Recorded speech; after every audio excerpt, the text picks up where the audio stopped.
CBI আগামীকাল অর্থাৎ 5ই September supreme কোর্টে স্পষ্টভাবে জানাক, এক, কলকাতা পুলিশ যাকে ধরেছিল সঞ্জয় রায় ধর্ষণ এবং খুনে, সে একাই ছিল না একাধিক ব্যক্তি ছিল।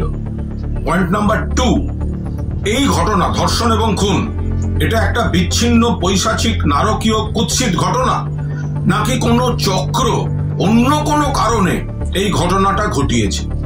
পয়েন্ট নাম্বার 3, যদি সিবিআই কোর্টে বলে যে প্রথমে তথ্য প্রমাণ লোপাটের জন্য প্লেস অফ অকারেন্সে বিকৃতি ঘটানো হয়েছে বলে আমরা তদন্ত এগোতে পারছি না, সেক্ষেত্রে তাদের স্পষ্ট তথ্য দিয়ে জাস্টিফাই করতে হবে যে কেন তারা এই কথা বলছে।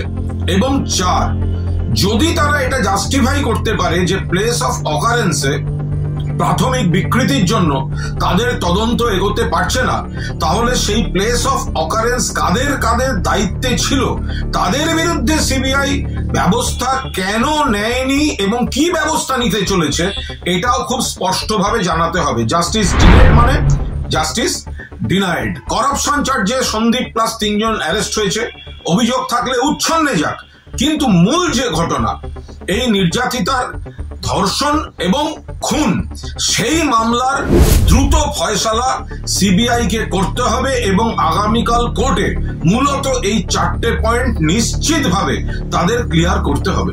ব্যুরো রিপোর্ট, বিশ্ব টাইমস। ফিরবে হুঁশ, জাগবে মানুষ।